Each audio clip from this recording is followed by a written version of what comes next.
রাহুল গান্ধী তিনিও একই রকম টুইট করেছেন। শুধুমাত্র ইন্ডিয়ান আর্মির একটা পোস্টে আমরা দেখেছি তারা মুক্তি বাহিনীর কথা বলেছেন এবং তারা বলছেন যে তাদের সহায়তায় মুক্তি বাহিনী কি একটা বিজয় অর্জন করে। এটা হচ্ছে ইন্ডিয়ান আর্মির যে টুইট এই সে থেকে।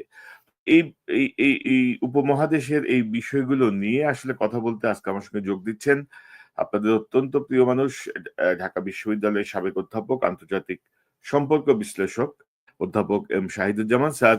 আপনাকে স্বাগত জানাচ্ছি আজকের অনুষ্ঠানে। ধন্যবাদ কনক। তো স্যার, এই নরেন্দ্র মোদীর হঠাৎ বাংলাদেশের বিজয় দিবস নিয়ে এই টানাটানি শুরু করলো। ইন্ডিয়া স্যার ৭৮ বছরের যে স্বাধীনতা, সেই স্বাধীনতা কিন্তু স্যার তারা একমাত্র আমি তো বলবো 71-এ মানে মিত্র বাহিনীর মতো করে বা পাকিস্তানের সাথে ৩রা ডিসেম্বর থেকে যে যে স্বল্প মেয়াদী যে যুদ্ধ, যেটা মূলত বাংলাদেশের মুক্তিযোদ্ধারাই মূলত মানে ৯০% মানে কাজ করে ফেলছিল, সেটাকে নিয়ে তারা এখন তাদের বিজয় দাবি করতেছে। ৭৮ বছরে কিন্তু ভারত পাকিস্তানের সাথে খুব বেশি সুবিধা করতে পারেনি। তো এই যে মোদীর টানাটানিটা আপনি কিভাবে দেখছেন স্যার, কি মনে করেন? ধন্যবাদ কনক, এটা খুবই একটা টাইমলি বিষয়। আমি মোটেও অবাক হচ্ছি না মোদির এই আচরণে। এই আচরণ যার পর থেকেই তারা অত্যন্ত একটা শ্লেষাত্মক ভঙ্গিতে বারবার বলে এসছে যে বাংলাদেশ তারা সৃষ্টি করেছে, উই হ্যাভ ক্রিয়েটেড বাংলাদেশ। এবং এটা অত্যন্ত অ্যারোগেন্ট ও অত্যন্ত মানে আপত্তিজনক টোনে তারা সবসময় এটা বলে আসে। এবং শুধু যে এই মোদি তাই নয়, ভারতীয় রিটায়ার্ড জেনারেলসরা, রিটায়ার্ড কূটনীতিকরা, এমনকি কিছু কিছু ক্ষেত্রে বিশ্ববিদ্যালয়ের অধ্যাপক বা বিশেষজ্ঞ, এরাও মানে, এবং স্পেশালি নবীন বয়স্ক কিছু অত্যন্ত উগ্র জাতীয়তাবাদী ধারণার যারা ব্যক্তি, যারা বাংলাদেশের ব্যাপারে তাদের যে তাচ্ছিল্য, সেই তাচ্ছিল্য তারা তুলে ধরে আমরা বাংলাদেশ সৃষ্টি করেছি, বাংলাদেশ হতো না। এটা প্রমাণ করে ভারতের চিরন্তন মিথ্যাবাদী চরিত্র, যেটা আমরা নেহেরুর সময় থেকে যে চরিত্র সৃষ্টি হয়েছে তার মৃত্যুর পর থেকে, সেই চরিত্র সবসময় তারা এই উপমহাদেশে নিজেদের নৈতিক অস্তিত্বকে সামনে তুলে ধরতে চেষ্টা করেছে। এবং পরবর্তীতে এই মোদী সরকার বা বিজেপি সরকার আসার পর থেকে তাদের যে মিথ্যাচার, হিন্দুত্ববাদী চিন্তাধারা এবং অখণ্ড ভারতের যে আরএসএস চেতনা, এগুলোকে জাস্টিফাই করার জন্য ভারতের এই ধরনের যে প্রক্রিয়া, সেটা আমরা দেখে আসছি। উই হ্যাভ ক্রিয়েটেড বাংলাদেশ বলার সাথে সাথেই যা চলে আসে, সেখানে আমাদের মুক্তি বাহিনী তাদের চোখে অনেকটা অদৃশ্য হয়ে যায়। এবং তাদের চিন্তাধারায় এটা, এই যে তাদের থিঙ্ক ট্যাঙ্ক গুলো যে বসে, আমরা প্রায়ই এই মাঝে মাঝে তাদের পোস্ট ইয়েতে ইউটিউবে তাদের আলোচনাগুলো দেখি। রিসেন্টলি তাদের যেসব কথোপকথন, সেখানে তারা পুরো বিষয়টাকে মোরালাইজ করে যে বাংলাদেশকে আমরা সৃষ্টি করেছি, উই হ্যাভ ক্রিয়েটেড, তারা কেন আমাদের মতো করে চলবে না। এর আরো বেশি ভয়ঙ্কর যে দৃষ্টিভঙ্গি, তা হচ্ছে এই যে তাদের জেনারেলসরা এখন এরকম ল্যাঙ্গুয়েজ ইউজ করে যে 1947 এর unfinished job that has not been completed even today, it is inexcusable. আমি এক মেজর জেনারেলকে শুনলাম যে এখন রীতিমতো তাদের বাংলাদেশকে দ্বিখণ্ডিত করার যে কমিটমেন্ট, সেটাকে তারা এখন একটা নৈতিক প্রলেপ দেয়, মোরালাইজ করে। 1947 এর আনফিনিশড জব, ইট ইজ ইনএক্সকিউজেবল শব্দটা যখন ব্যবহার করে, তখন বোঝা যায় যে কতখানি তারা সিরিয়াসলি চিন্তা করছে যে বাংলাদেশের এই বর্তমান যে সীমারেখা, সেটা তাদের জন্য অগ্রহণযোগ্য। আমরা সবাই জানি যে 1947 সালে আমরা একটা খুবই দ্রুত গতিতে যে সার্জিক্যাল অপারেশন করা হয়েছিল মাউন্ট ব্যাটেনের দ্বারা, এবং যেখানে জিন্না একটা রোল প্লে করছিল, তার নিশ্চিত মৃত্যু সামনে রয়েছে, সেটাকে সামনে ধরে, আবার অপরদিকে গান্ধী আর নেহেরু মিলে যেভাবে চিন্তা করেছিল, তারা কখনো কিন্তু এই যে পূর্ব পাকিস্তান বলতে যা জন্মেছিল, এই সীমান্তকে তারা কখনো মনে প্রাণে মেনে নেয়নি। আমরা নেহেরুর কিছু কিছু বক্তব্যে বাক্যগুলো আমরা দেখেছি যে এটা একটা টেম্পোরারি অ্যারেঞ্জমেন্ট, এবং তারা এখন যে ভাষায় কথা বলে, তারা যেমন পার্বত্য চট্টগ্রাম, যেহেতু এখানে মুসলিম মেজরিটি নেই, সেটাকে তারা এক্সকিউজ হিসেবে ব্যবহার করে যে এটা তো কোনোভাবেই বাংলাদেশের অংশ হিসেবে থাকাটা সমীচীন না। এইরকম কথা কারা বলে? বলে রিটায়ার্ড জেনারেলসরা।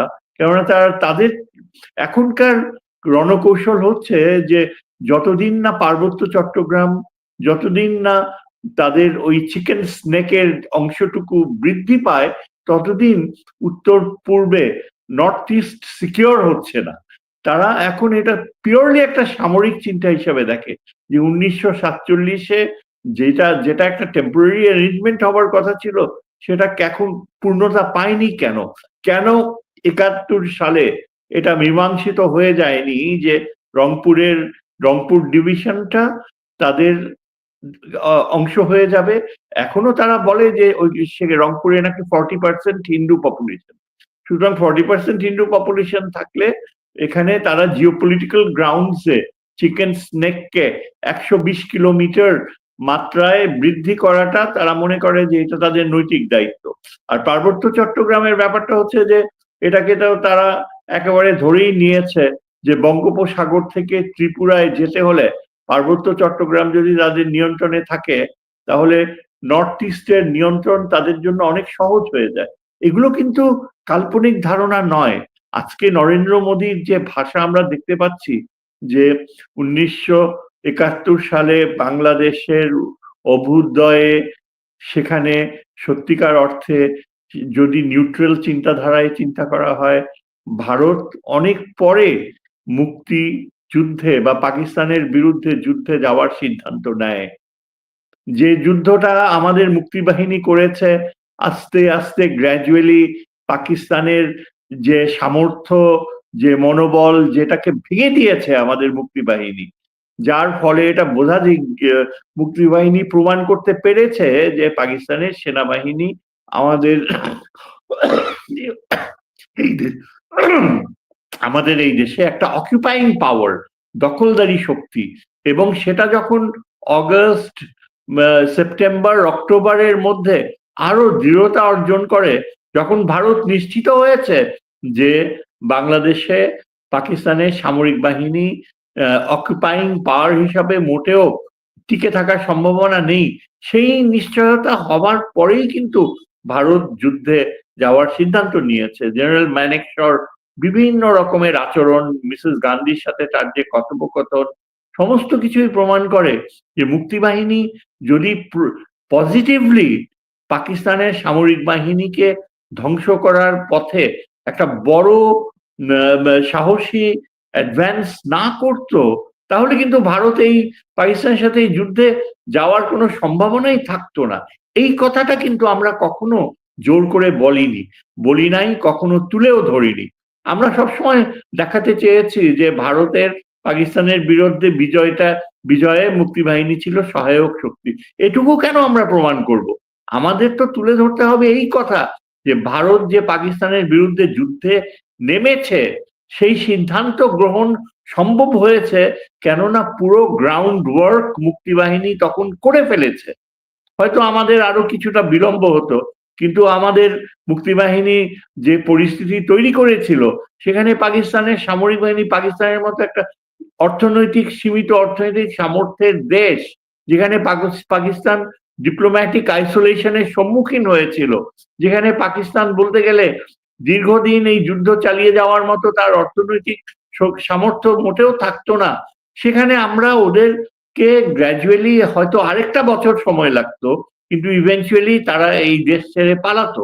আমেরিকা যদি আফগানিস্তান ছেড়ে চলে যেতে বাধ্য হয়, তখন কোনো কারণ ছিল না যে সেই পরিস্থিতিতে, আর বাংলাদেশের জনগণ তখন আরো দৃঢ়তার সাথে ঝাঁপিয়ে, সেই সুযোগটা ভারত নিয়েছে। ভারত এখানে এসে তারা শুধু শেষ মুহূর্তেই, তারা যে মাত্র 2 সপ্তাহ, হয়তো বেশি হবে না, তারা এই যে তাদের সামরিক বাহিনী ব্যবহার করেছে, সেটা একটা বলতে গেলে cleaning up, finishing the job, এরকম কিছু বলতে পারতো। এবং সেটা তো তারা এমনিতে করেনি। মাসের পর মাস, 3টা মাস তারা পাকিস্তানের সারেন্ডার করা যত অস্ত্র শস্ত্র সমস্ত কিছু তারা এখান থেকে সরিয়ে নিয়েছে। ট্রাকের পর ট্রাক, দিন রাত তারা কার্পেটস, এয়ার কন্ডিশনিং মেশিনস, ফার্নিচার্স কিছু বাদ রাখেনি। মানে এত নোংরামি চরম সীমায় ভারত গিয়েছে, এবং যেটা প্রমাণ করে যে ওই মুক্তিযুদ্ধে ভারত আমাদের সত্যিকার অর্থে কোনো সহায়ক শক্তি ছিল না। ভারত নিজেই একটা অকুপাইং পাওয়ার ছিল। তার সর্বোচ্চ প্রমাণ হচ্ছে যে আমাদের major Jalil, sector commander major Jalil গুলি করতে বাধ্য হয়েছে তার সামরিক যে শক্তিকে নিয়ে। ভারতীয় বাহিনীর সাথে সামনাসামনি যুদ্ধ হয়েছে, এবং তারপর হি ওয়াজ ক্যাপচার্ড। তাকে যশোর ক্যান্টনমেন্টে রেখে দিয়েছিল মৃত হিসাবে। এই মেজর জলিল, যিনি একজন সাহসী মুক্তিযোদ্ধা ছিলেন, যার কথা আমাদের স্মরণ করা উচিত, 16ই ডিসেম্বরে মনে করা উচিত। He is the symbol of বাংলাদেশের resistance to Indian occupation of Bangladesh. তিনি হচ্ছে আমাদের সবচেয়ে উৎকৃষ্ট প্রমাণ যে আমরা শুধুমাত্র পাকিস্তানকেই পরাজিত করিনি, আমরা ভারতীয় বাহিনীকে আমরা যেতে বাধ্য করেছি। এটা অসম্পূর্ণ যদি শুধু বলা হয় যে শেখ মুজিবের কথায় পাকিস্তান আর্মি, ভারতীয় বাহিনী চলে গিয়েছিল। হ্যাঁ, সেটা একটা গুরুত্বপূর্ণ অংশ ছিল, কিন্তু ভারতীয় বাহিনী এটাও জানতো যে বাংলাদেশে যে সামরিক সামর্থ্য রয়েছে, যে মুক্তি বাহিনী রয়েছে, তারা কোনোভাবেই ভারতীয় বাহিনীর উপস্থিতি একসেপ্ট করবে না। সুতরাং এই বাস্তবতাগুলো কিন্তু আমাদের মনে রাখতে হবে। আজকে আমরা দেখি, আজকে এই দিনে 2025-এর ডিসেম্বরে যে ভারত যে অবস্থান নিয়েছে সেটাই স্বাভাবিক, সেটাই কারণ আমরা জানি যে ভারতের সাথে আমাদের সম্পর্কের ক্ষেত্রে গুণগত পরিবর্তন আনা অপরিহার্য। আজকে ভারত কিছুতেই যে এই যে 16 বছরের আধিপত্য শেখ হাসিনার মাধ্যমে বাংলাদেশের উপর তার যে নিয়ন্ত্রণ, একটা মিথ সে বজায় রাখতে চায়, এবং যার পেছনে নরেন্দ্র মোদী, এই যে তাদের অজিত দোভালের মতো এই ধরনের ভয়াবহ চিন্তাধারার মানুষ, যারা পারিপার্শ্বিক অ্যাটমসফিয়ারকে একটা মানে দূষিত করে রাখতে চায়, যারা স্বাভাবিক নেইবারলি রিলেশনসে মোটেও বিশ্বাস করে না, তাদের কাছ থেকে আপনি কি প্রত্যাশা করতে পারেন? আমরা ভেবেছিলাম যখন হাসিনা রিমুভড হয়েছে, 1টা বছর চলে গিয়েছে, ভারতের এই ধরনের অ্যাটিটিউড থাকার কথা যে তারা বাংলাদেশকে একটা সার্বভৌম দেশ হিসেবে মেনে নিবে। তারা যখন দেখছে যে অন্যান্য দেশগুলো সার্ক অঞ্চলে তাদের সাথে আমাদের অত্যন্ত উষ্ণ সম্পর্ক, সেই প্রেক্ষাপটে ভারত কোনো পরিবর্তন আনেনি, বরং ভারতের যে হঠকারিতা আজকে এই প্রেক্ষাপটে আমরা দেখতে পাচ্ছি যে বাংলাদেশের ভিতর থেকে একটা গুণগত পরিবর্তন নিয়ে আসছে আমাদের নতুন প্রজন্ম, এবং এদের কথা না বলে পারা যায় না। এই যে আমি বলেন। প্রজন্মের এই জায়গাতে আসছি স্যার, আপনি যেটি বলছিলেন যে আমাদের মুক্তিযুদ্ধ ছিল আসলে ভারতের জন্য একটা লাভজনক ব্যবসা। মানে শরণার্থীদের আশ্রয় দিয়ে বিদেশিদের কাছ থেকে যে পরিমাণ অনুদান তারা সংগ্রহ করেছে, তার সিকিভাগে কিন্তু খরচ হয় নাই আমাদের শরণার্থীদের পেছনে। তারা মানবতর জীবন কাটিয়েছে, পরবর্তীতে অস্ত্র থেকে শুরু করে সবই তারা লুটপাট করে নিয়েছে। তো এখন স্যার একটা বিষয় খুব আলোচনায় আসছে যে 16ই ডিসেম্বর যে সারেন্ডারের যে অনুষ্ঠান, যে সারেন্ডারের যে সাইনিং, সেখানে স্যার মিত্রবাহিনীর কাছে কেন ইয়েটা হলো? বাংলাদেশের আমাদের ওসমানী সাহেব বা আমাদের দায়িত্বপ্রাপ্ত কেউ কেন সেখানে অথরিটি নিল না? এটা স্যার ঐতিহাসিক বিষয়টা কি? কারণ এই প্রজন্মের জন্যই স্যার যদি একটু আমাকে সংক্ষেপে যদি একটু বলেন স্যার, আমাদের ভালো হয়। এটা আমরাও আমাদের যারা আমরা বেড়ে উঠেছি গত 50 বছরে, আমরাও কিন্তু এই বাস্তবতাটাকে কখনো মেনে নিতে পারিনি যে এখানে পাকিস্তানের সেনাবাহিনী যে ইস্টার্ন কমান্ডার সারেন্ডার করছে, সেখানে আমাদের জেনারেল ওসমানী থাকছে না, সই করছে না, পাশাপাশি বসছে না। এর ফলে আমি অনেকের মতো আমিও এই সারেন্ডার সেরিমনিকে কখনো মনে প্রাণে একসেপ্ট করিনি, বরং আমার মনে হয় আমি থুতু ফেলেছি যেখানে ওই অরোরার মুখে। ওই ছবি দেখলে আমার ঘেন্নায় শুধু জেনারেল নিয়াজিকে না, এই ভারতীয় সেনাবাহিনী কমান্ডারকে ঘেন্নায় আমি মুখ ফিরিয়ে নিয়েছি। এই ছবিটা দেখলে আমি absolutely I just want to vomit on it. এটা সত্যিকারের ছবি না। সত্যিকারের ছবি হওয়া উচিত ছিল যে জেনারেল ওসমানী বসে আছে, তিনি সই করছে, পাকিস্তান আর্মি সারেন্ডার করছে ওই জেনারেল ইন্ডিয়ার মানেক শ এবং আমাদের ওসমানী দুইজনের কাছে। That would have been the proper salute respect to our Muktibahini. আমাদের মুক্তিবাহিনী ভারতের জন্য সমস্ত প্রক্রিয়াটা তৈরি করে দিয়েছে, অথচ সেখানে কোনো অ্যাকনলেজমেন্ট ছিল না। কাজে এই সারেন্ডার সেরিমনিকে আমি কখনো, আমার মতো অনেকেই, আমরা কখনো এটাকে মনে প্রাণে গ্রহণ করিনি। এটা ভারতীয়দের কৃত্রিমতা, বাংলাদেশকে বাধ্য করা। হ্যাঁ, সেখানে একজন প্রতিনিধি ছিল, একজন আরো সেকেন্ড ইন কমান্ড না থার্ড ইন কমান্ড কে জানি ছিল, কিন্তু that was absolutely unacceptable.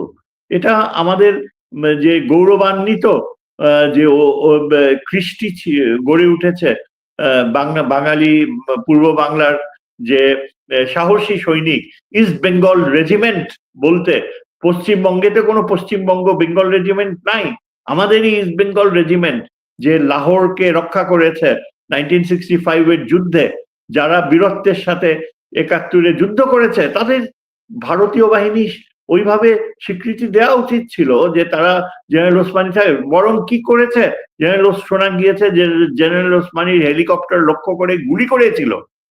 What was the intention of shooting a plane? এবং এই জেনারেল ওসমানীর প্লেনের গুলি করার অর্থই হচ্ছে যে ভারতীয় বাহিনী যে বাংলাদেশের যে স্বাধীনতার ব্যাপারে তাদের যে দ্বিমুখী নীতি, তাদের যে অকুপাইং মেন্টালিটি, সেটাই তারা তুলে ধরেছে। এবং আমার মনে হয় নতুন প্রজন্মর উচিত হবে এটাকে সেভাবেই দেখা। তো স্যার, আমাদের ধরেন আমি যদি আপনাকে একটা সংবাদ যদি দেখাই, গতকাল আমাদের ভারতে মৃত্যুদণ্ড প্রাপ্ত হাসিনা সহ সন্ত্রাসী গুন্ডা পান্ডা সবাইকে যেভাবে আশ্রয় দিয়ে বাংলাদেশে একটা অস্থিতিশীল অবস্থা সৃষ্টি করেছে, তো বাংলাদেশের উচিত তো ভারতের এখানকার মানে রাষ্ট্রদূতকে প্রতিদিন তলব করা, প্রতিদিন তলব করা। তো এটা আপনি কিভাবে দেখেন? এত এত মাতবরি কি আছে স্যার? দেখেন, এটা ভারতীয় কূটনীতি যে কতখানি মিথ্যাচার বাংলাদেশ ভারত সম্পর্ককে তারা যে কত বড় মিথ্যাচারের উপর ভিত্তি করে টেনে নিচ্ছে, এটা মানে এইসব এক্সাম্পল থেকেই বোঝা যায়। তাদের তারা যে বারবার আমাদের কে অ্যাকিউজ করে নিরাপত্তা, তাদের সবচেয়ে বড় মানে বড় মিথ্যাচার হচ্ছে এখানে নাকি হিন্দুদের সব মেরে ফেলা হচ্ছে, মাইনরিটিজ আর নট সেফ। পরশুদিনও তাদের এক বাঙালি এক ছেলে দীপক ধর নাকি নাম একটা বই লিখেছে, বিসমিল্লাহ ইউনুস সরকার নাকি এই ধরনের একটা বই। সেখানে এক বাংলাদেশি লোক, কত বড় বেইমান ট্রেইটার, শহীদুল আলম খোকন নাম, সে কথা বলছিল ওই সেমিনারে, এবং তারা দাবি করছে যে বাংলাদেশে নাকি এখন মানে খালি হিন্দুদের সব মেরে ফেলা হচ্ছে, মাইনরিটিসরা সব শেষ হয়ে যাচ্ছে। এবং এত বড় মিথ্যাচার তারা যে করে, তারা কি চিন্তা করে যে এখানে বিদেশি কূটনীতিকরা রয়েছে, western diplomats R here, American, European union, তারা সব দেখে, তাদের ইন্টেলিজেন্সও রয়েছে। এবং ভারতের এই মিথ্যাচার ধারাবাহিক ভাবে চলে আসছে। কাজেই তারা যখন আমাদের রাষ্ট্রদূত রিয়াজ হামিদুল্লাহকে ডাকে, এটা একটা সিম্পলি ডিসপ্লে অফ শোভিনিজম, মানে বাংলাদেশকে অপমান করার জন্য বিশ্ব রাজনীতিতে বাংলাদেশকে কুইক প্রো হিসেবে যে আমরাও পাল্টা ব্যবস্থা নিয়ে তোমাদেরকে অপমান করতে পারি, সেটা তুলে ধরছে। অথচ এখানে কিন্তু আমাদের এখানে ভারতীয় রাষ্ট্রদূতকে যে ডেকে পাঠানো হয়েছিল, সেটা একেবারে মানে বাধ্য হয়ে, শেষ পর্যন্ত উপায়ান্তর না থাকায় তাকে কিন্তু আমাদের ফরেন অফিসে ডাকা হয়েছে। এবং এখানে যেটা বলা হয়েছে, যেটা সুস্পষ্ট, দুনিয়া শুদ্ধ সবাই জানে, যে প্রথমত তারা আমাদের যে একজন খুনি প্রাক্তন প্রধানমন্ত্রী, তথাকথিত প্রধানমন্ত্রী যাকে মৃত্যুদণ্ডে দণ্ডিত করা হয়েছে, তাকে শুধু তারা আশ্রয় দিচ্ছে না, তাকে সম্পূর্ণ তারা এই সরাসরি সাপোর্ট দিচ্ছে, অফিস খোলার ব্যবস্থা করেছে, ওইখান থেকে আপত্তিজনক বক্তৃতা দিচ্ছে, এবং তারপরে তারা যে ভারত যে নতুন প্রক্রিয়া শুরু করলো, সেখানে তারা এই অ্যাসাসিনস, টার্গেটেড কিলিংস এর ধারণাকে ভারত স্বয়ং বাস্তবায়িত করছে, কেননা এটা ভারতীয় মাটি থেকে হচ্ছে। তারা এইভাবে একের পর এক বলা হয় যে যারা ওই আন্দোলনে লিপ্ত ছিল, যেসব ছাত্ররা, যেসব বলিষ্ঠ কণ্ঠ, তাদের একজনকে অলরেডি তারা হত্যার দ্বার প্রান্তে নিয়ে গিয়েছে, আমরা জানি না সে বাঁচবে কিনা, তারপরেও অন্যরা রয়েছে লিস্টে। আমাদের এখানে রীতিমতো সাবধান বাণী উচ্চারণ করতে হয় যে আপনি সাবধানে থাকুন, কখনো মুভমেন্ট করবেন না। এমনকি আমাকেও, আমি রীতিমতো বারবার আমাকে আমার বন্ধুরা, ওয়েল উইশাররা ওয়ার্নিং দেয় যে খুব সাবধানে থাকবেন, একা বের হবেন না, সন্ধ্যার পরে একা ঘোরাঘুরি করবেন না, আপনি কিন্তু টার্গেটেড। এরকম তো আমরা কোনোদিন শুনিনি। আমরা একটা স্বাধীন দেশের নাগরিক, পৃথিবীর অন্যতম বৃহৎ মুসলিম রাষ্ট্র বাংলাদেশ, ইন্দোনেশিয়া আর পাকিস্তানের পর। আমাদেরকে ভারত এরকম রক্তচক্ষু দেখায়। 1 বছর হয়ে গিয়েছে, Hasina is a condemned criminal, তাকে ফেরত পাঠালো না, না পাঠিয়ে নরেন্দ্র মোদী ও ভারত সরকার এখন এখানে টার্গেটেড কিলিং। এটা কিন্তু আন্তর্জাতিক সন্ত্রাস। আমাদের যেটা করা উচিত, এটা ডক্টর মাহমুদুর রহমান ঠিকই বলেছে যে এটা আন্তর্জাতিক সংস্থায় নিয়ে যাওয়া উচিত, আন্তর্জাতিক সংস্থায় সরাসরি বিষয়টা উত্থাপন করা উচিত যে ভারত বাংলাদেশে অলিখিত একটা টেররিস্ট প্রক্রিয়া শুরু করেছে। আজকে আমরাই পারবো সবচেয়ে ভালো আন্তর্জাতিক বিশ্বে তুলে ধরতে যে দক্ষিণ এশিয়ায় আসল সন্ত্রাসী রাষ্ট্র হচ্ছে ভারত, পাকিস্তান নয়। পাকিস্তান ভারতের দ্বারা নিগৃহীত, পানিশড। তারপর শ্রীলঙ্কা ভারত দ্বারা আক্রান্ত হয়েছে, নেপাল আক্রান্ত হচ্ছে, ভুটানকেও এখন শোনা যায় তারা নাকি দখল করে নিবে, অংশ করে নেবে, এরকম পায়তারা করছে। আর বাংলাদেশের প্রতি তাদের যে আচরণ, এটা আমরা যদি এখন এই সময়টাই উচিত। কিন্তু আমাদের এখানে আনফর্চুনেটলি আপনি দেখেন, সবচেয়ে বড় বাধা হচ্ছে there is this unseen, unknown fear of India, যে ভারতকে ছাড়া টেকা যাবে না। ভারত এটা বোঝেও জানে যে বাংলাদেশের দুর্বলতা রয়েছে, যে বাংলাদেশের মধ্যে একটা পপুলেশন, শুধুমাত্র আওয়ামী লীগ নয়, আওয়ামী লীগ তো অলরেডি আপনার as a fascist government, fascist system, Awami League এখন ভারতীয় রাজনৈতিক কালচারের একটা অংশ। আওয়ামী লীগ কিন্তু বাংলাদেশে বিলং করে না, আওয়ামী লীগ হচ্ছে এখন একটা ভারতীয় অঙ্গ সংস্থান, এবং এদের কাজ হচ্ছে সরাসরি এখন বাংলাদেশকে ভারতের অঙ্গরাজ্যে পরিণত করা, কিন্তু এছাড়া আর আওয়ামী লীগকে ভবিষ্যতে চিন্তাই করা যায় না। সুতরাং এই ধরনের বাস্তবতাগুলো। আমার একটা জিজ্ঞাসা, যে ধরেন হাসিনার দ্বারা ভারত যেভাবে বাংলাদেশে একটা নিয়ন্ত্রণ প্রতিষ্ঠা করছিল, এই অন্তর্বর্তীকালীন সরকার ক্ষমতায় আসার পরে সে নিয়ন্ত্রণ থেকে কি আমরা আসলে বের হয়ে আসতে পারছি? অন্তর্বর্তীকালীন সরকারও কি ভারতের জুজুর ভয়ে নাই?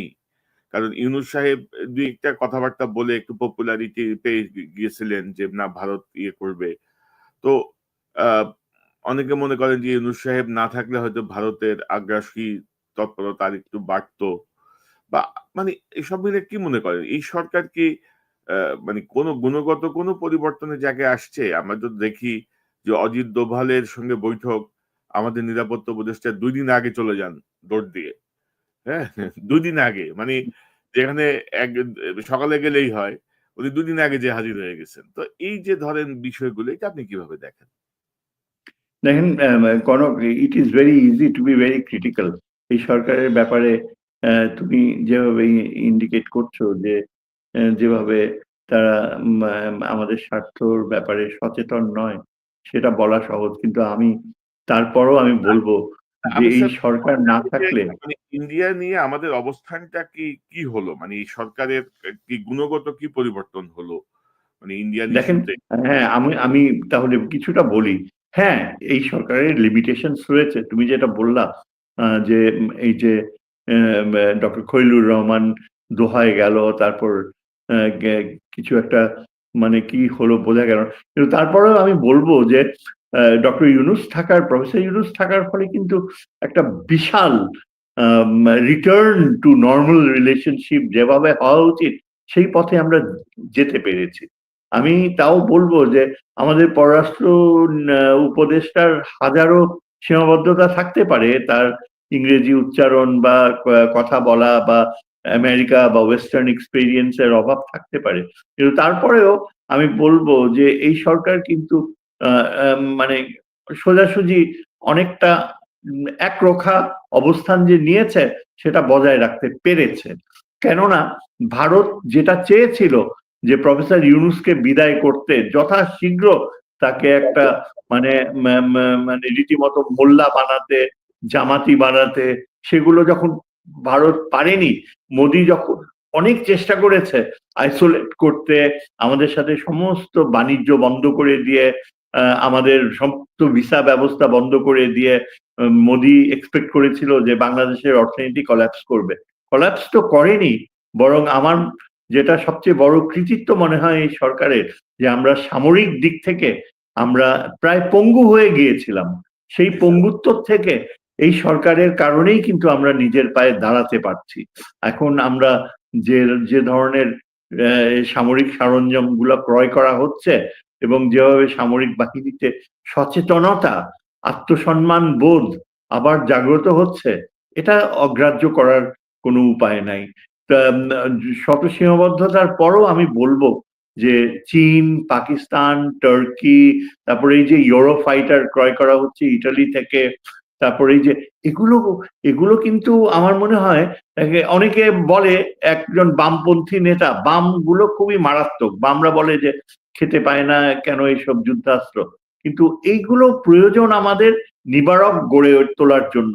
এবং এই ইউনূস সরকারের সময়ে আমার মনে হয় যে এখন যে পাইপলাইনে আমাদের যে প্রতিরক্ষা সরঞ্জাম গুলো আসছে, দ্য ভেরি ফ্যাক্ট যে আমাদের বাংলাদেশ এয়ারফোর্সের পাইলট পাকিস্তানের বিমান বাহিনী ঘাঁটিতে ট্রেনিং নিচ্ছে, চাইনিজ বিমান ফ্লাই করবে, আমরা আশা করতে পারি যে এটা ভারতের জন্য দুঃস্বপ্ন।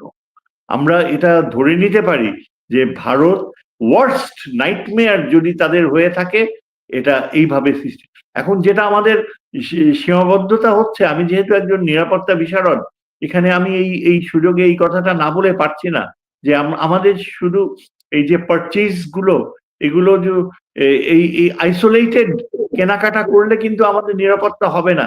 এই যে চাইনিজ বিমান কিনলেন কতগুলা পাকিস্তানের থেকে ইয়ে কিনলেন, ট্যাঙ্ক সারাবার ব্যবস্থা করলেন, টার্কির থেকে ইয়ে কিনলেন, এইগুলা বললে কিন্তু ভারতের সাথে আমাদের নিবারক হবে না।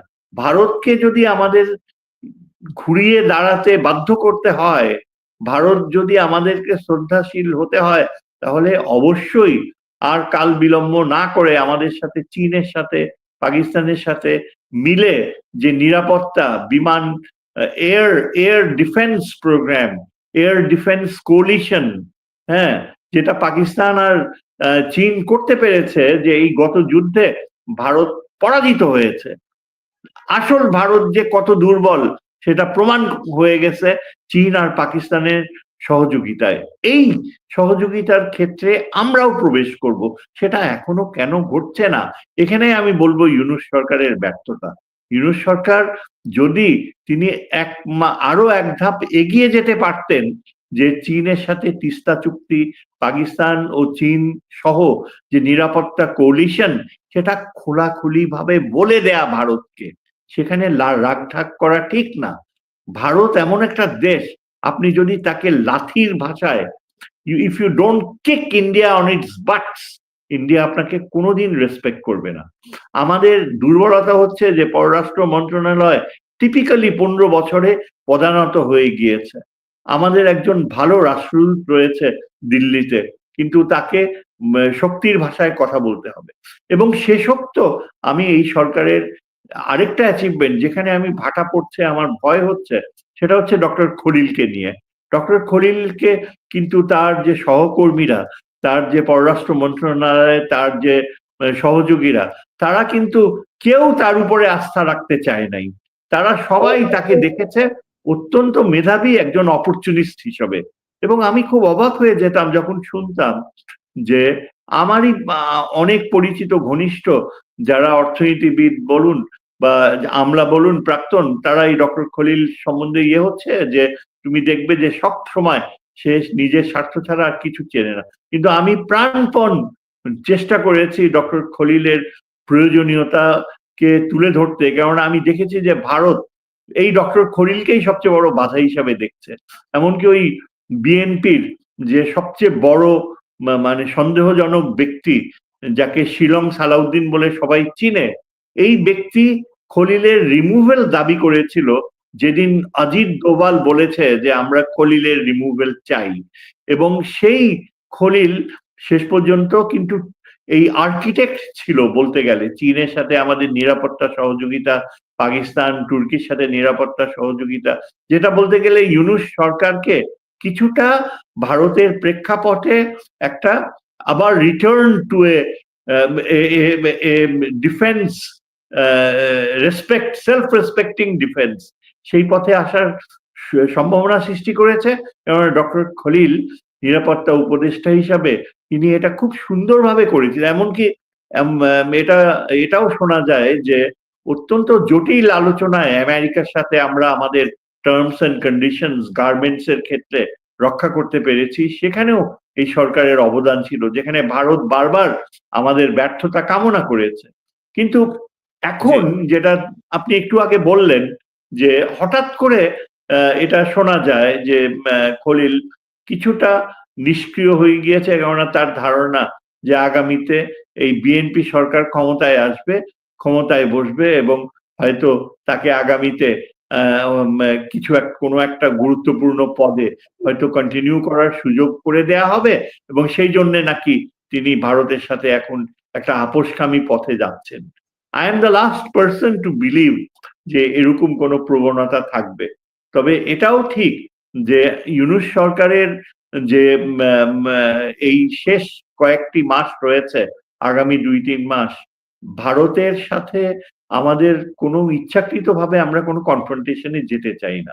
ভারত একটা ছাত্রদের প্রসেশনস বের হয়েছে, ছাত্ররা বলেছে ভারত ভারতীয় দূতাবাস ঘেরাও করবে। এটা শুনে আজকে ভারত তার সম্পূর্ণ ভিসা কার্যক্রম অনির্দিষ্টকালের জন্য বন্ধ করে দিয়েছে। তার মানে ভারত সবসময় ইচ্ছাকৃতভাবে ওভার রিঅ্যাক্ট করে। দেখেন আমাদের তো এটা ঠিক না যে ভারতীয়রা ধোয়া তুলসী পাতা। আমরা তো সবাই জানি আগরতলায় কিভাবে ভারতীয়রা আমাদের বাংলাদেশ মিশন অ্যাটাক করেছিল, ভিতরে ঢুকে তছনছ করে দিয়েছিল। সেখানে তো তাদের পুলিশ থামায় নাই। কলকাতার মিশনে প্রায় দেখা যায় যে ওই যে বিজেপির দল এগিয়ে আসে আমাদের বাংলাদেশ মিশন আক্রমণ করতে। কই সেখানে তো আমরা এমন কিছু করি না, প্রতিবাদ করি না। আমরা তো সেটা ঠান্ডা মাথায় নিয়েছি। ভারতের মতো একটা বড় শক্তি এই যে মানে তারা চায় যে একটা ক্রাইসিস সৃষ্টি হোক। আজকে আমাদের যে তরুণরা বের হয়ে এসছে, তারা যেভাবে সত্যিকার অর্থে জাতীয়তাবাদ দেখাচ্ছে, তাদেরকে স্যালিউট করা দরকার। আজকে তারা যেসব কথাগুলো তুলে ধরেছে, এই যে এই ছেলেটা যে নেতৃত্ব দিচ্ছে, হ্যাঁ, এরা প্রত্যেকে, হ্যাঁ, প্রত্যেকেই, জি, প্রত্যেকেই কিন্তু তাদের যে বক্তৃতা সেগুলো বস্তুনিষ্ঠ ছিল, বাস্তবতা ভিত্তিক ছিল, এবং সেখানে আমাদের সেনাবাহিনীর প্রাক্তন অফিসার কর্নেল হাসিন তিনিও যোগ দিয়েছেন, আমি দেখলাম ইয়েতে। তারপর আমাদের ডক্টর মাহমুদুর রহমান যোগ দিয়েছেন।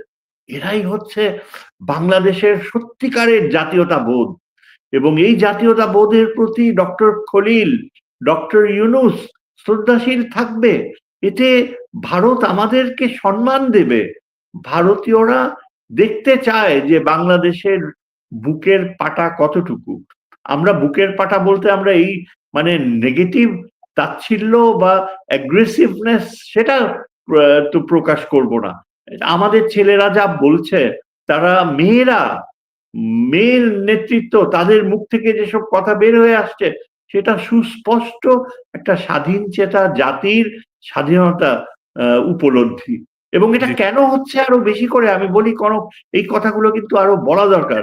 কারণ বিএনপি নামক যে জাতীয়তাবাদী দলকে আমরা চিনে এসেছি এতগুলো বছর, যেই বিএনপি প্রেসিডেন্ট জিয়ার হাতে তৈরি বিএনপি, সেই বিএনপি এখন স্তিমিত হয়ে ভারতের পদলেহনে যে কি মারাত্মকভাবে নেমেছে, একটা স্থবিরতা নেমে এসছে বিএনপিতে। এবং এই তারেক জিয়ার মুখের ভাষা শুনলে অবাক হয়ে যেতে হয়। তারেক জিয়া এখন ঢাকায় এসে তিনি কাদের কথায় বিশ্বাস রাখবে? ওই সালাউদ্দিনের কথা, যে এমনও বলতে পারে যে আগামী ইলেকশন নাকি বিএনপি বনাম পাকিস্তান। আপনি চিন্তা করতে পারেন, যেখানে আমরা ভারতের দ্বারা আক্রান্ত হচ্ছি প্রত্যেক দিন, এই সালাউদ্দিন নতুন করে একটা ভারতের পক্ষে কথা বলে।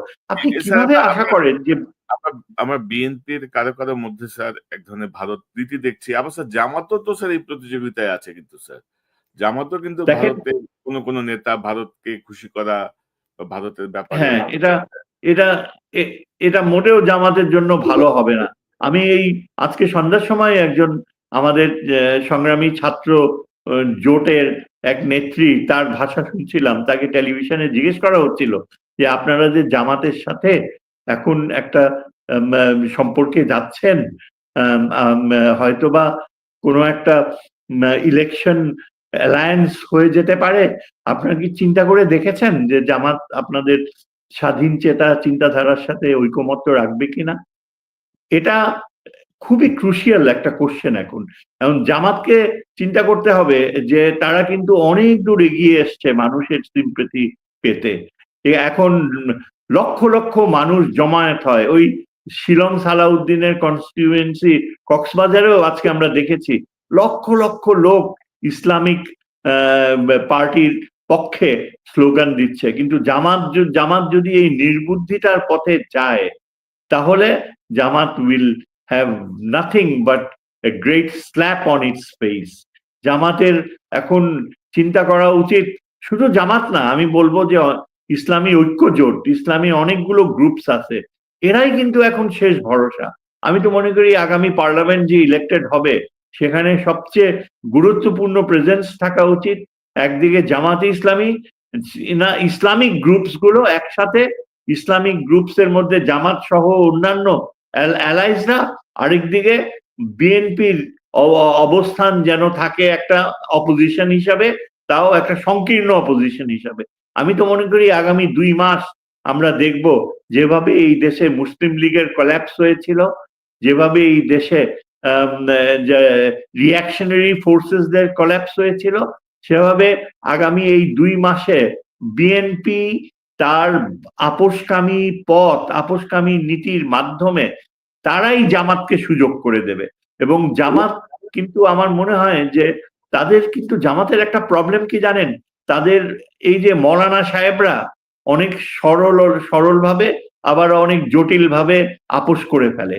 কিন্তু জামাতের সবচেয়ে বড় শক্তি হচ্ছে আনসিন ফোর্সেস। আপনি চিন্তা করেন, এই বুয়েট বলেন, মেডিকেল কলেজ বলেন, বাংলাদেশের বুদ্ধিজীবী শ্রেণীর একটা শ্রেষ্ঠ অংশ কিন্তু চুপি চুপি জামাতকে সমর্থন করে। তারা ধর্মের প্রতি আসক্ত। এই যে ধর্মহীনতা ছিল 16 বছরে, এই ধর্মহীনতার কারণে অনেক শিক্ষিত, উচ্চশিক্ষিত ব্যক্তিরা কিন্তু গোপনে ধর্মের পথে চলে আসছে। তারা হয়তো জামাতকে পছন্দ করে না, কিন্তু তারা মন্দের ভালো হিসাবে জামাতকে দেখে। এবং আগামী দিনগুলোতে জামাত যদি ইলেকটোরাল সাকসেস হয়, যদি কেউ ভেবে থাকে যে জামাতের পেছনে বুদ্ধিজীবী নাই, টেকনোক্র্যাটস নাই, এটা ভুল ধারণা। বরং আমি তো দেখি যে বিএনপির পিছনে শিক্ষিত টেকনোক্র্যাট শ্রেণী মোটেও নাই। BNP is a motley of opportunists. It has become a party, not a party. It has become a coalition of what you call Awami sympathizer, B team. এবং এদের নেতৃত্বে আপনি দেখেন এত স্থূলতা যে এরা নতুন ভাবে চিন্তাই করতে পারে না। আজকে এদের নেতৃত্বে এই যে ইয়াঙ্গার জেনারেশন যারা বিএনপির, এদের মূল ধর্ম হচ্ছে চাঁদাবাজি। আপনি এদেরকে পুরা টিকে আছে এই দলটা চাঁদাবাজির উপরে। এবং আগামী দিনগুলোতে তাদের সমস্ত ভাগ বাটোয়ারা হবে, সিড গুলো সব ভাগ করা হচ্ছে, সমস্ত কিছু অর্থনৈতিক লেনদেনের ফলে। এগুলো কি টিকে থাকবে? এগুলো কি সাকসেসফুল হবে? আমি তো মনে করি যদি ঈশ্বর আল্লাহ তাআলা উপর থেকে আল্লাহ তাআলার ব্লেসিংস থাকে, তাহলে আমি মনে করি যে সবচেয়ে বড় লাভবান হবে আমাদের সংগ্রামী ছাত্র শ্রেণীরা, যাদের সংগ্রামে ওই অগস্টের বিপ্লব সম্ভব হয়েছে। সেখানে এত শক্তিশালী নারী নেত্রী রয়েছে, অভিভূত হয়ে যায় তাদের কথাবার্তা, তাদের স্থির জ্ঞান, এবং তারাও কিন্তু গাইড করছে আমাদের এই যে যুবক, তাদের মধ্যে অনেক হয়তো রেথরিক্স থাকতে পারে, কথামালা থাকতে পারে, কিন্তু তাদের পিছনে রয়েছে আমাদের ডক্টর মাহমুদুর রহমানের মতো একজন আদর্শ ব্যক্তিত্ব, কর্নেল হাসিনের মতো, ব্রিগেডিয়ার নাসেরের মতো, সেনাবাহিনীর অনেক গুরুত্বপূর্ণ অবসরপ্রাপ্ত অফিসার, তারা স্যালিউট করে এই যে তরুণ নেতৃত্ব আগামী। আজকে আপনি দেখেন, আমি তো কত ইমপ্রেসড হয়েছি যে তাদের মধ্যে এই কথাও তারা বলে দিয়েছে, ভারতকে ওয়ার্নিং দিয়েছে, নরেন্দ্র মোদীকে ওয়ার্নিং দিয়েছে যে আপনারা যদি বাংলাদেশকে ভাঙতে চেষ্টা করেন, তাহলে ভারতকেও আমরা ভেঙে দিব। আপনারা যদি বাংলাদেশের বিরুদ্ধে যুদ্ধ ঘোষণা করেন, তাহলে আমরাও পারবো। এবং আমি কিন্তু বিশ্বাস করি আমাদের যে তারুণ্য রয়েছে, তাদের যে মেধা, তারা কিন্তু উলফার সাথে, ইচ্ছা করলে উলফার সাথে সংযোগ স্থাপন করতে পারে। মণিপুর, নাগাল্যান্ড, মিজোরাম, এইখানকার যে ইউথ, তাদের সাথে আমাদের তারুণ্য, যে পাওয়ারফুল শিক্ষিত তারুণ্য, ওই ঘুষখোর তারুণ্য না, ওই চাঁদাবাজি তারুণ্য না, শিক্ষিত স্যাক্রিফাইসিং তারুণ্য, যেটা রিফ্লেক্টেড হয় যে হাদির মতো যে জীবন দিতে যাচ্ছে বলতে গেলে, এই যে তারুণ্য, তারা জেগে উঠেছে। আজকে আপনি যদি দেখতেন যে তাদের প্রসেশনস গুলো, তাদের বক্তৃতাগুলো, তারা ইচ্ছা করলে ভারতকে ভাঙতে পারবে। আমি না, দৃঢ়ভাবে বিশ্বাস করি ভারত যদি আমাদের ভাঙতে চায়, ভারত উত্তর পূর্বকে হারাবে। উত্তর পূর্ব ভারত আমাদের তারুণ্যের সহযোগিতায় উত্তর পূর্ব ভারতে আবার উলফার মতো সেই স্বাধীনতা সংগ্রামীরা হয়ে যাবে। আসলে 1947-এ কি হয়েছিল? ম্যাপ কখনো একই রকম থাকে না, কোনো বাউন্ডারি চেঞ্জেস। ঠিক ভারত যেভাবে বলে যে 1947-এর আনফিনিশড জব তারা ফিনিশ করতে চায়, আমরাও বলতে পারি যে 1947-এ 46-এ সরওয়ার্দী প্রমিসড হয়েছিল যে হিন্দুরা সবাই সাপোর্ট করবে, যে বাংলা আর আসাম মিলে আলাদা রাষ্ট্র হবে। হিন্দুরা বেমানি করছে। তারপরেও আমরা জানি যে পুরা নর্থ ইস্ট, তাদের অর্থনৈতিক অস্তিত্ব, ভূরাজনৈতিক অস্তিত্ব বাংলাদেশের সাথে সংযুক্ত। ভারতের এই মানচিত্র স্থায়ী হতে পারে না, এটা কখনো স্থায়ী নয়। আমি জিওপলিটিক্সের ছাত্র হিসাবে বলছি যে সময় এগিয়ে এসছে, সময় সামনে আসছে, এবং এই যে আমাদের যে তারুণ্য জাগ্রত হয়েছে, ভারতের উত্তর পূর্বকে বিচ্ছিন্ন করার যে চিন্তা তাদের মাথায় এসছে, এটা অর্থহীন হবে না। এর পিছনে রয়েছে। এবং স্যার বলেন। এই কথাটা তো ভারত খুব সিরিয়াসলি আমলে নিয়েছে, কারণ ভারতও জানে যে বাংলাদেশের তারুণ্যের শক্তি কত শক্তিশালী, কত কত মানে কি বলবো কঠিন বিপদ তারা মোকাবেলা করতে পারে। যার জন্য হাসনাত আব্দুল্লাহর এই সেভেন সিস্টার নিয়ে এই বক্তব্য কিন্তু ভারত কিন্তু প্রতিবাদ জানিয়েছে কিন্তু সরকারিভাবে। তো এটা জানানোর কথা না, এটা তো কিন্তু অফিসিয়াল কোনো বক্তব্য না, এটা একটা পলিটিক্যাল পার্টির বা একটা তরুণ নেতার বক্তব্য।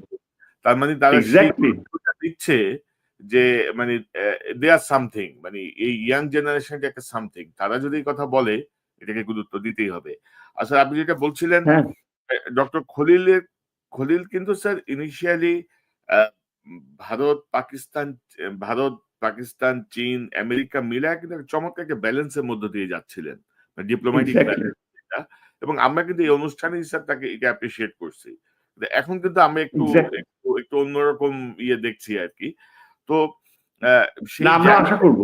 জি আমরা আশা করব। আমি কিন্তু এখনো আশাবাদী।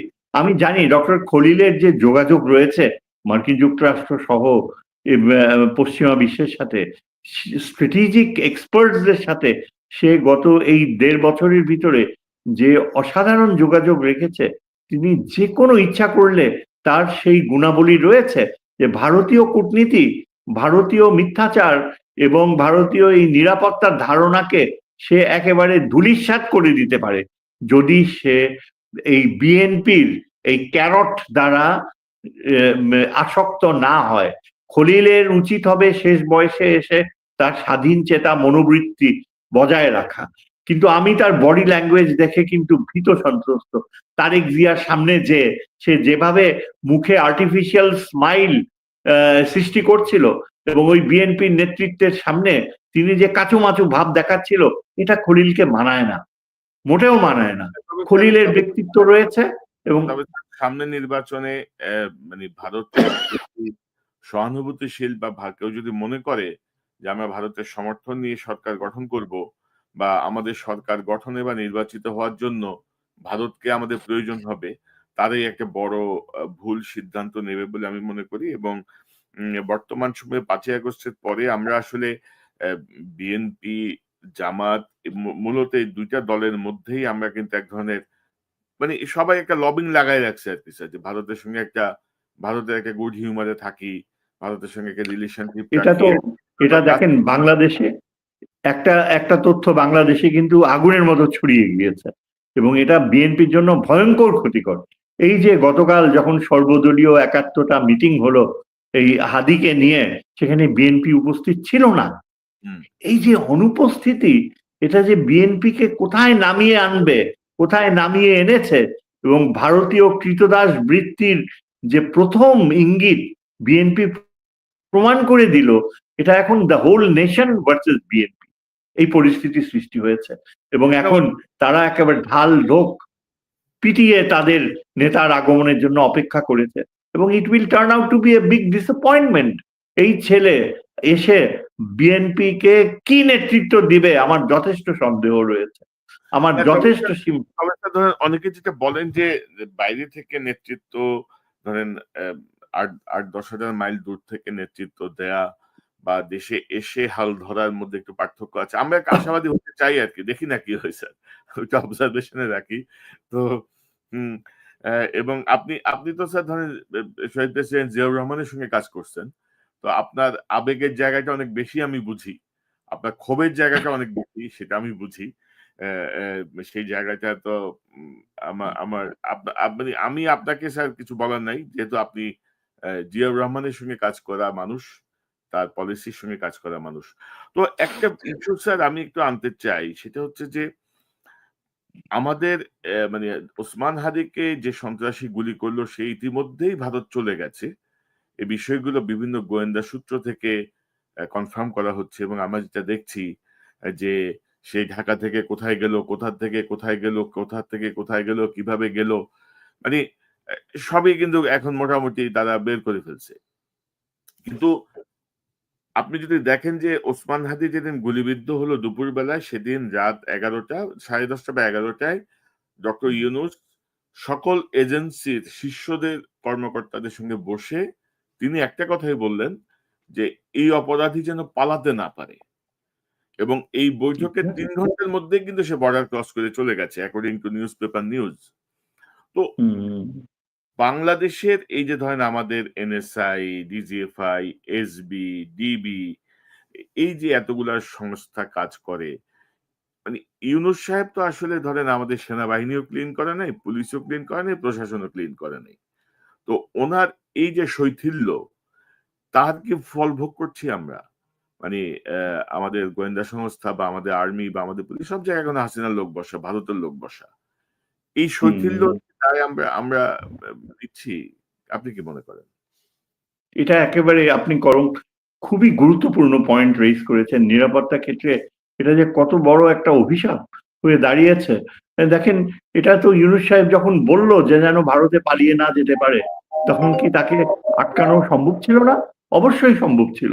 তখন আমরা এতদূরও জানি যে ওই বাইকটা পর্যন্ত আবিষ্কৃত হয়ে গিয়েছে, যেই বাইকে যেই বর্ডার দিয়ে পালিয়েছে এবং ফিলিপ নামে এক লোক সেখানে বর্ডারে তাকে পার করেছে। কেন সেই ওই অঞ্চল, ওই বর্ডার সুরক্ষিত ছিল না আগে থেকে? কেন ডিজিএফআই আগে থেকে পদক্ষেপ নেয়নি? কেন পুলিশ বাহিনীর নিয়ন্ত্রণে থাকছে অবসরপ্রাপ্ত এক অর্ধমৃত ব্যক্তি, ওই যে খোদা বক্স চৌধুরী? তার সবচেয়ে বড় গুণ হচ্ছে সে চিরগনিয়ান। ইউনূস সাহেব চাটগাইয়ার লোক বসাবে এবং এমন অপদার্থদের এনে বসাচ্ছে যে কেউ একটা চাটগাঁয়া চয়েসও কেউ অ্যাপ্রিসিয়েট করলো না। আপনি চিফ ইলেকশন কমিশনার বলেন এই পুলিশের দায়িত্বে দেয়া অ্যাডভাইজারের কথা বলেন, কিংবা ওই যে মহিলা যে স্বাস্থ্য মন্ত্রণালয়ের দায়িত্বে, এরকম মানে বয়স্ক বিলুপ্ত বুদ্ধির মানুষকে কেন এখানে এনে বসায়? এবং যেখানে এই যে পুলিশের আইজিপি হয়ে বসেছে সেও একজনই। এর ফলে কি হয়, পুলিশের মধ্যে একটা অসন্তোষ রয়েছে। তারা চায় professional police officer, they want to run their organisation. যাদের ডিউ পুলিশের আইজি হওয়ার, যাদের ডিউ ইন্টেলিজেন্স কে রান করা ইন্ডিপেন্ডেন্টলি, তারা কেন এইসব রিটায়ার্ড এই যে ফসিলদের দ্বারা পরিচালিত হবে? এবং তাই ঘটেছে। এদের কারণে ইউনূস সাহেব কিন্তু he is paying the price. এই ছেলে, এই ক্রিমিনাল ইন্ডিয়াতে হয়তো নিরাপদে পালিয়ে গিয়েছে। আজকে আমরা দেখতে পাচ্ছি যে ডিজিএফআই এর রিফর্মস হওয়ার সম্ভাবনা হতে পারত, এনএসআই রিফর্মস হতে পারত, যদি ডক্টর খলিল সেই ইনিশিয়েটিভটা নিত।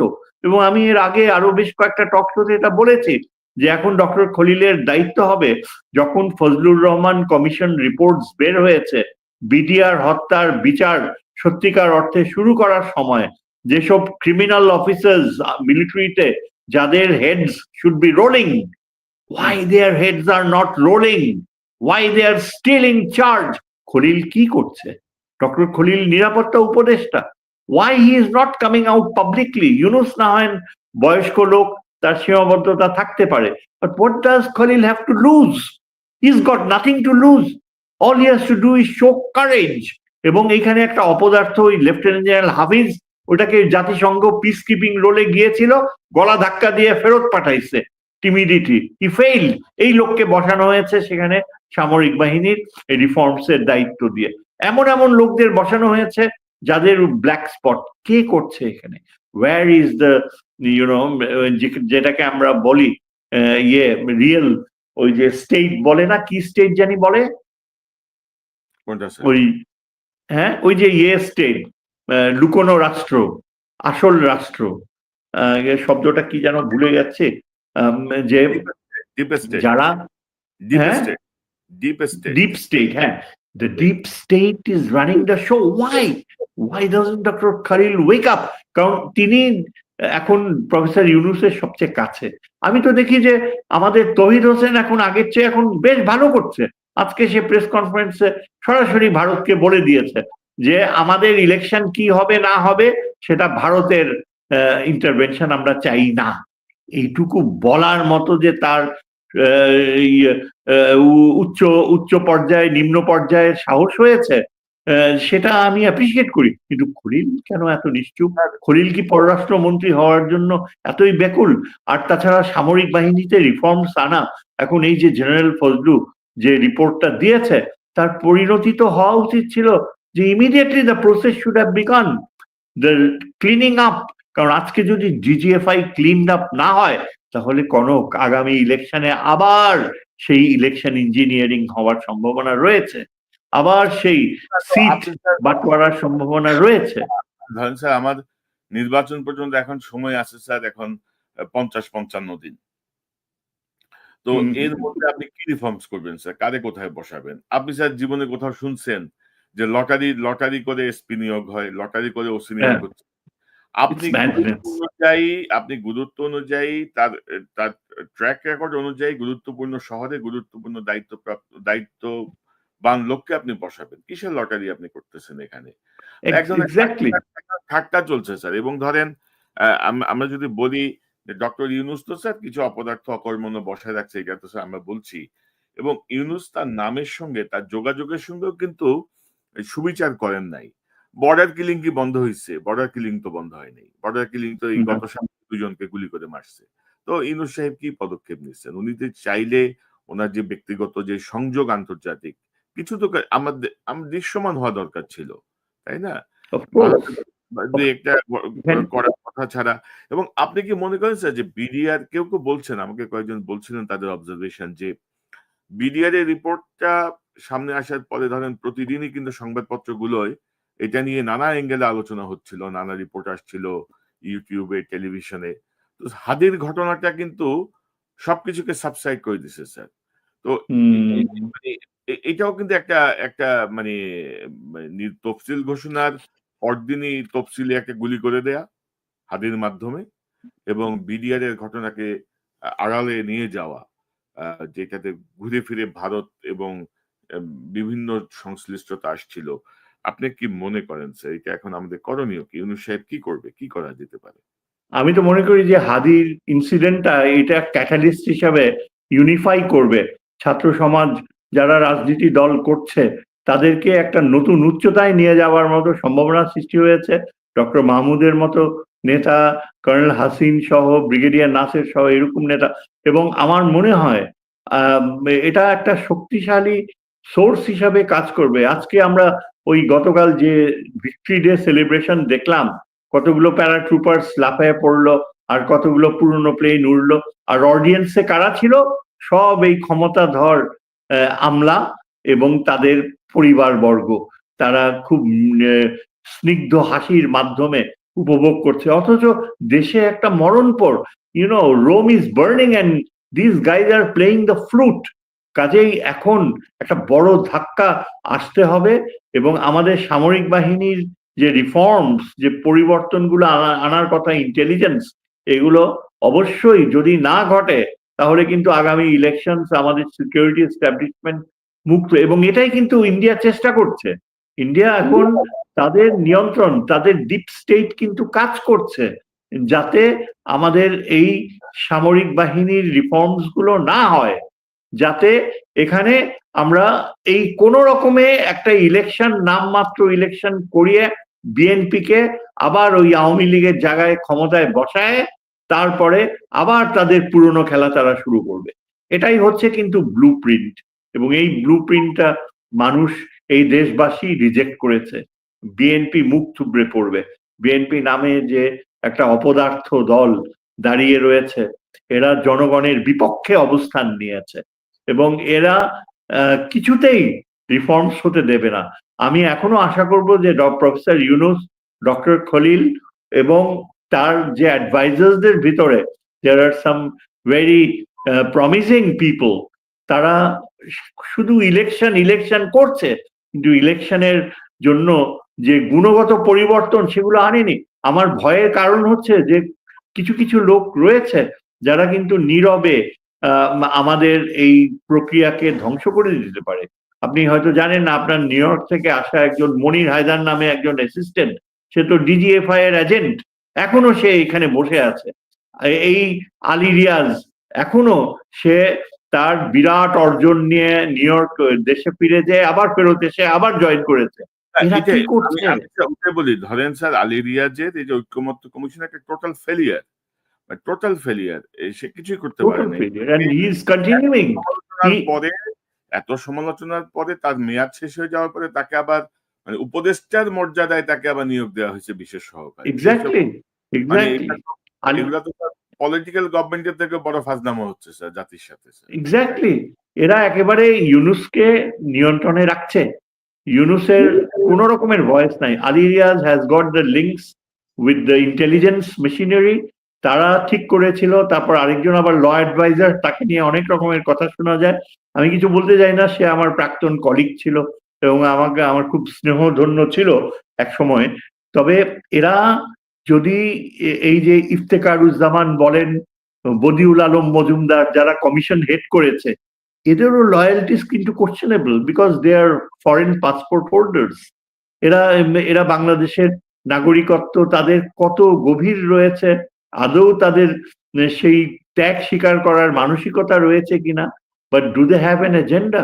সেটাই হচ্ছে একটা বড় কথা। এখন তারা যদি সব ঠিক করে রাখে যে অ্যাজ এ কম্প্রোমাইজ যে কোনো মূল্যেই হোক বিএনপি কে তারা ক্ষমতায় বসাবে এবং তারপর মানে অল হানি উইল ফ্লো, তাহলে তো আমরা একটা বিরাট গৃহযুদ্ধের দিকেই যাচ্ছি।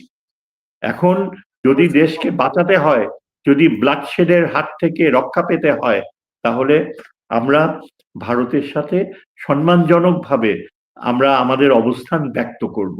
ভারতকে আমরা উত্তপ্ত করতে চাই না, ভারতের কোনো ক্ষতিও করতে চাই না, ভারত ভেঙে যাক এটাও আমরা চাই না, কিন্তু at the same time we must be sure যে ভারত যেন বাংলাদেশকে ভাঙতে না পারে।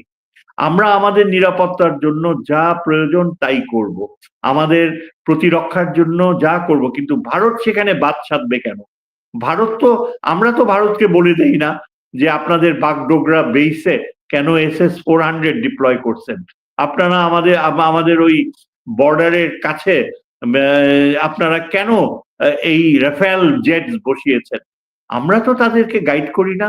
আমরা তো বলি না যে আপনারা 3টা কি বলে গ্যারিসন নতুন প্রতিষ্ঠা করেছেন, যেখানে অলরেডি পুরা একটা কোর 3টা ডিভিশন ডিপ্লয় কেন?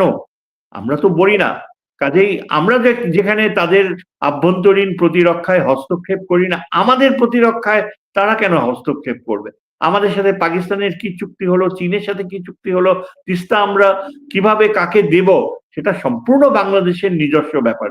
সেখানে যদি ভারত আমাদেরকে শ্রদ্ধার চোখে দেখে, যদি সম্মানের চোখে দেখে, তাহলে আমরাও ভারতকে সম্মানের চোখে দেখব। না কিন্তু তবে স্যার আনফরচুনেটলি সেটা সম্ভব হচ্ছে না। না তবে স্যার ধরেন জি। যেই মানে কি বলবো, যে পার্সোনালিটি দেখানোর কথা, যে স্ট্রিক্ট আমাদের অবস্থান দেখানোর কথা, আমি এবার একটা জিনিস একটু শেয়ার করি আপনার সাথে। আমি কদিন আগে আমার ফেসবুকে এটা শেয়ার করছিলাম যে ইহা একটি বিশ্ব বেহায়া সরকার। ধরেন এত কিছুর পরেও এই যে বিজয় দিবসের যে ভারতীয় সেনাবাহিনীর ইস্টার্ন কমান্ডের অনুষ্ঠানে বাংলাদেশ থেকে যোগ দেওয়ার জন্য 2জন সার্ভিং অফিসার সহ 20 জন সেখানে গেছেন, 10 জন আর আপনি স্ট্রিক্টলি অ্যাবসলিউটলি। না, আপনি কেন কেন যাবেন? আপনি বলেন যে কিসের আমাদের তোমাদের আনন্দ উৎসবে আমাদের যাইতে হবে। তারপরে আবার না, নরেন্দ্র মোদী চপেটাঘাত করলো তার এই ফেসবুক পোস্টের মাধ্যমে। মানে এইটা স্যার আমি মানতে পারি না আরকি, এগুলা স্যার। এগুলা কোনো এটা হিসাবে এটাই বোঝা যায় যে এখানে এমন একটা ডিপ স্টেট কাজ করছে, তাদেরকে অনুমতি দিল কেন?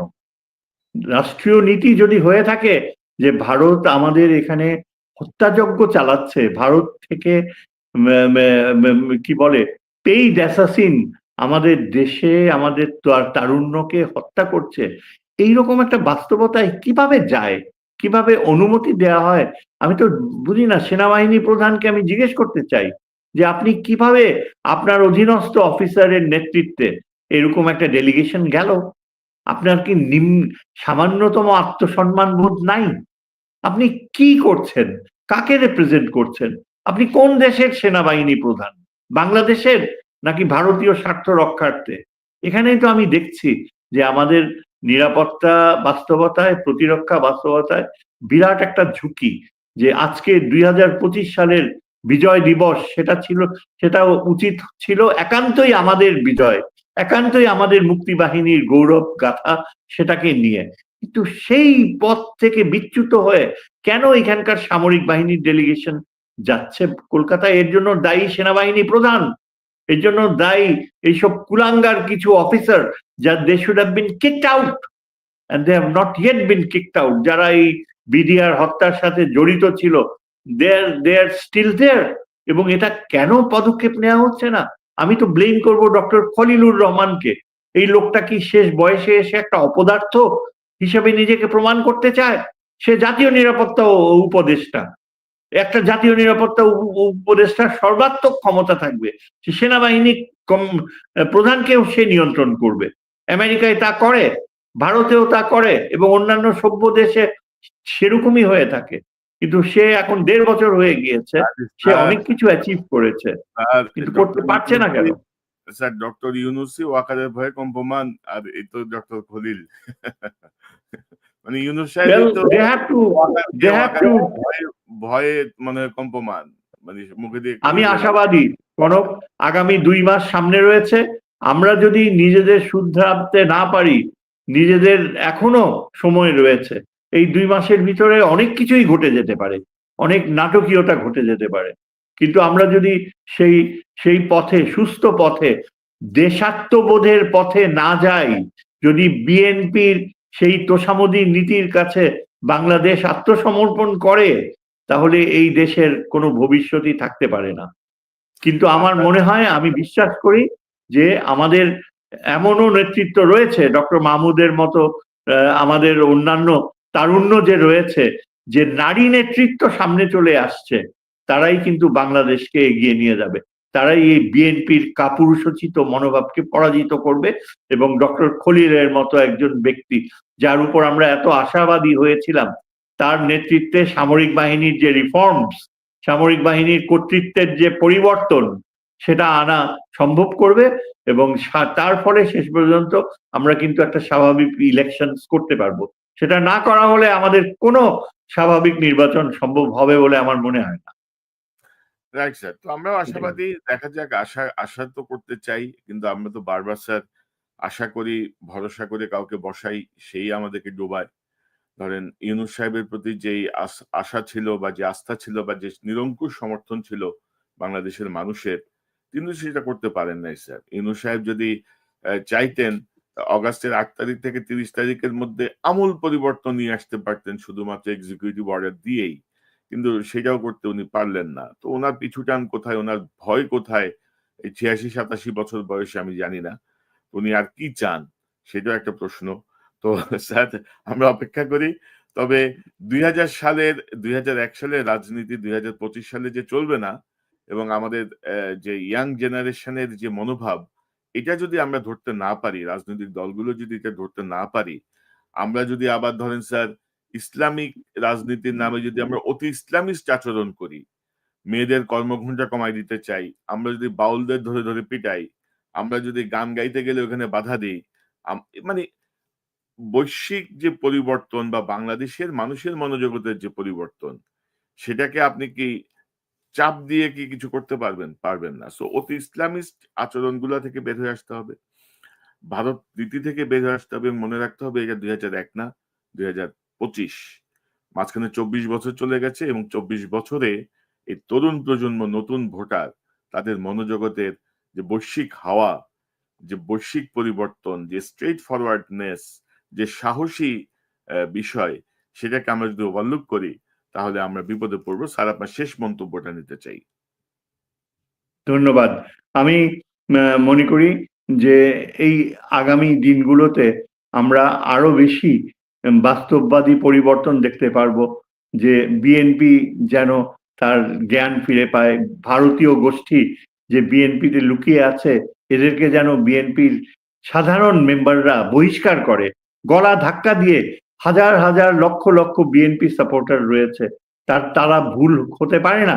তারা এই ধরনের নেতৃত্ব তারা কখনো মেনে নিতে পারে না। যেই নেতৃত্ব বলে, যেই শিলং থেকে আসা লোক প্রতিটা পদক্ষেপে এখন ভারতের প্রতি তার আনুগত্য প্রদর্শন করে, তাকে কেন নেতৃত্ব? যেই লোকটা এস আলমের বিশাল লুট করা টাকা সে বন্টন করছে, দেখাশোনা করছে, যেখানে সাধারণ মানুষ ব্যাংকে গেলে ৫,০০০ টাকার বেশি টাকা তুলতে পারে না, এবং যার জন্য দায়ী এই এস আলমের বিশাল লুটপাট, এবং যেই লুটপাটকে দেখাশোনা করছে এই শিলং সালাউদ্দিন, এটা তো মানে পানির মতো পরিষ্কার।